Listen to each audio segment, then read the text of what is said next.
अपनी नजर को बदलो। एक बार एक बहुत बड़ा नेता एक साधु के छोटे से आश्रम में गया। वह साधु के बारे में बहुत सुना था, तो उसके मन में आया कि मैं एक बार जा करके देखता हूँ कि लोग उसकी इतनी तारीफ क्यों करते हैं। जब वह उस आश्रम में गया तो वहाँ पर एक छोटा सा कमरा था जहाँ पर एक कालीन बिछा हुआ था। वहाँ पर कुछ लोग नीचे बैठे हुए थे और साधु जी सामने बैठे हुए थे। कुछ सवाल जवाब चल रहा था।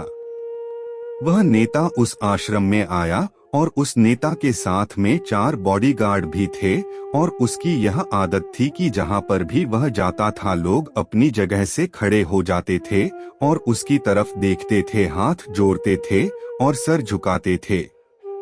लेकिन यहाँ पर ऐसा कुछ भी नहीं हुआ। साधु व्यस्त होने के कारण उसकी तरफ देखा तक नहीं। तभी नेता को लगा कि यह मेरी बेइज्जती है और वह इस बात से गुस्सा हो गया। नेता ने थोड़ा गुस्से से साधु की बात को बीच में काटते हुए कहा कि मैं आपसे कुछ कहना चाहता हूँ। साधु ने उसकी तरफ देखा और बोला, आप थोड़ी देर रुकिए, पहले मैं इनके सवाल का जवाब दे दूं, उसके बाद मैं आपसे बात करता हूँ। तब तक आप अगर चाहे तो आप बैठ सकते हैं। बस साधु का इतना कहने की ही देरी थी। नेता का चेहरा गुस्से से लाल हो गया और फिर उसने अपना सारा गुस्सा उस साधु पर निकाल दिया। अभी तक वह नेता बहुत तमीज से आप कह करके बात कर रहा था, लेकिन अब वह तू तड़ाक पर उतर आया। नेता ने उस साधु को कहा, तुझे पता भी है मैं कौन हूँ और तू किससे बात कर रहा है? साधु ने उसकी तरफ देखा और कहा, मुझे इससे कोई फर्क नहीं पड़ता है कि आप कौन हैं, लेकिन आप जो कोई भी है, अगर आप चाहते हैं कि मैं आपके सवाल का जवाब दूं या आपसे बात करूं तो आपको कुछ देर रुकना होगा।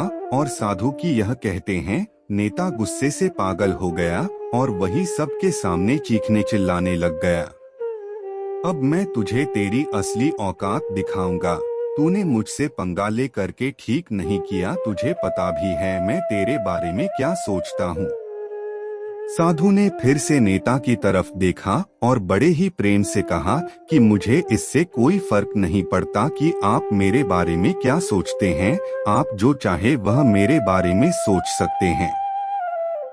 फिर नेता ने उससे कहा कि तू चाहे सुनना चाहता है या नहीं, लेकिन मैं तुझे यही सबके सामने बताऊंगा कि मैं तेरे बारे में क्या सोचता हूँ।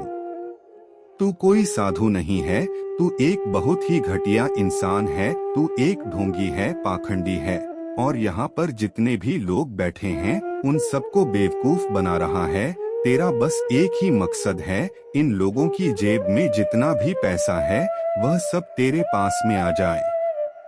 तू अपने फायदे के लिए इन लोगों का इस्तेमाल कर रहा है और अब मैं तुझे नहीं छोड़ने वाला हूँ।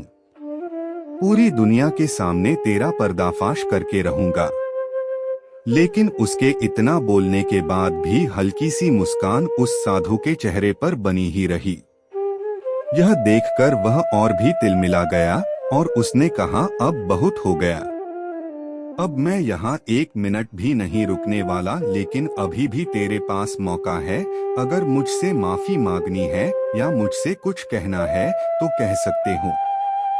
इतना सब होने के बाद भी साधु के चेहरे पर एक मुस्कान थी और वह बिल्कुल शांत था। और फिर उन्होंने अपनी आंखें बंद करी और फिर साधु ने अपनी आंखें खोली, हाथ जोड़े और कहा कि मुझे आपसे कोई गिला शिकवा नहीं है। आपके लिए मेरे मन में कोई भी गलत ख्याल नहीं है। जो भी मेरे बारे में आपने कहा वह आपकी अपनी सोच थी, तो मुझे आप में कोई भी बुराई नजर नहीं आती है। मुझे आप बहुत ही भले इंसान लग रहे हैं। और साधु के इतना कहते ही नेताजी का दिमाग 7वें आसमान पर पहुंच गया। उसके चेहरे पर एक अजीब सी खुशी थी, क्योंकि उस साधु ने वही कहा जो बाकी सब लोग उस नेता को कहते हैं। और वह खुशी खुशी उस आश्रम से अपने घर की तरफ चला गया और जाकर के अपने पिताजी के साथ में बैठ गया।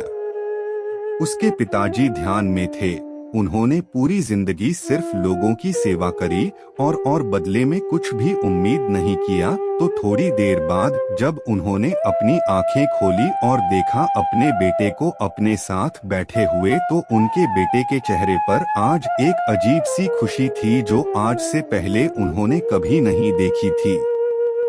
फिर उसने एक एक करके सब कुछ बताया कि आज क्या हुआ, किस तरह से वह आश्रम गया और वहाँ पर क्या हुआ, उसने क्या कहा और साधु जी ने क्या कहा।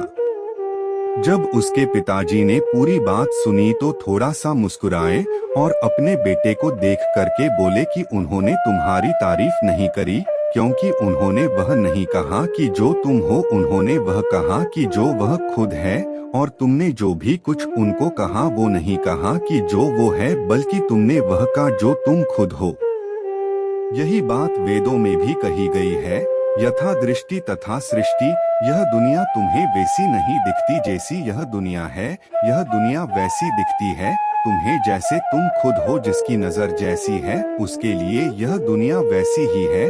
तो अगर तुम अपनी दुनिया को बदलना चाहते हो तो उसका सिर्फ एक तरीका है, अपनी नजर को बदलो।